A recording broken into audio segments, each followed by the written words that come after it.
le CBIOS, un centre dédié au biomimétisme en France.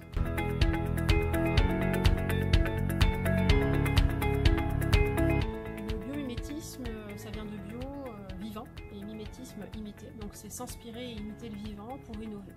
Donc c'est porter le regard de l'ingénieur sur le système biologique et regarder comment ces systèmes biologiques sont optimisés en termes de forme, en termes d'usage de l'énergie, de la matière et de l'information, et de voir qu'est-ce qu'il serait intéressant de transférer de la connaissance biologique vers nos applications techniques et industrielles.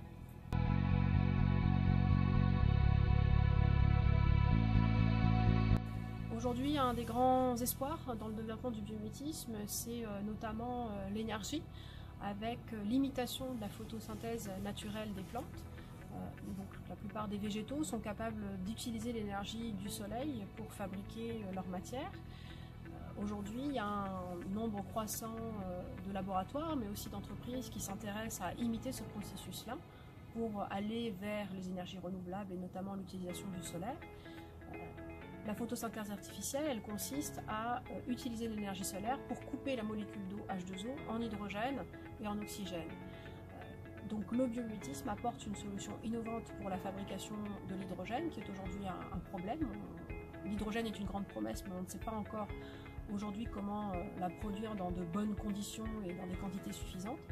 Et la photosynthèse artificielle, donc l'approche bio-inspirée pour la fabrication de l'hydrogène, est une piste extrêmement prometteuse. Il y a des entreprises françaises qui se sont réellement saisies de cette approche. Par exemple, l'entreprise Tissium a développé une colle chirurgicale qui est inspirée de la salive d'un ver marin. Ce ver marin, il est capable de coller des grains de sable entre eux pour se fabriquer un habitat. Et c'est ce processus-là qui a été imité par l'entreprise pour développer des colles chirurgicales innovantes. C'est une entreprise aujourd'hui qui a beaucoup de succès dans son développement et qui pourrait révolutionner en partie l'utilisation des colles chirurgicales à des fins médicales.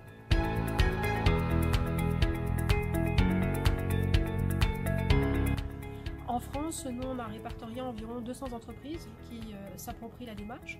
Alors soit des startups, des PME, des ETI, donc des entreprises de taille intermédiaire, dont c'est le cœur de métier, le cœur du produit, de l'approche de départ que d'avoir misé sur la bio-inspiration, soit des très grandes entreprises, des secteurs de la cosmétique, de l'automobile, de l'aéronautique, qui adoptent le biomimétisme sur certaines gammes de leurs produits ou pour répondre à certains de leurs enjeux.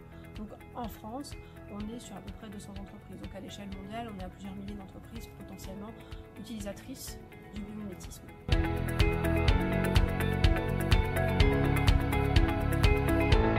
La bio-inspiration peut répondre à plusieurs enjeux du secteur de la défense, par exemple pour l'orientation dans l'espace. Le vivant regorge de capteurs, de senseurs divers et variés. Il n'y a pas que la vision, il y a aussi l'ouïe, il y a les odeurs qui permettent à la plupart des espèces de s'orienter et d'acquérir de l'information sur leur environnement. Donc tout le champ des capteurs et des senseurs est d'ores et déjà un secteur d'intérêt de la défense.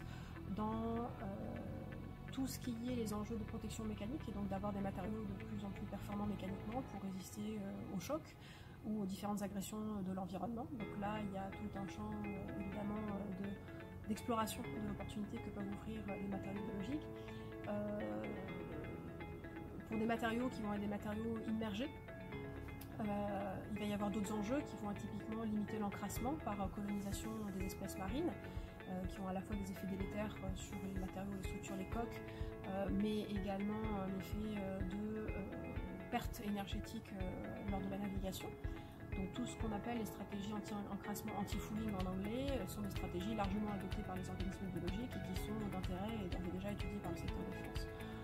Enfin, il y a tout le champ de la robotique pour l'exploration de l'environnement, soit de robots de toute taille, des robots de plus grande taille qui vont avoir la capacité d'aller manipuler des éléments sur le terrain, d'une part, ou des robots de très petite taille, typiquement des micro-robots inspirés de l'insecte qui peuvent permettre d'aller explorer des environnements difficiles d'accès, très contraints,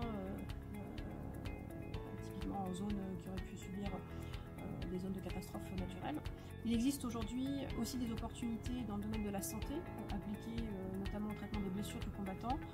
Pour ne citer qu'un exemple, l'entreprise Emarina a développé des substituts sanguins qui s'inspirent et utilisent l'hémoglobine qui est fabriquée par certains vers marins les vers arenicoles qu'on peut trouver sur toutes nos plages bretonnes notamment.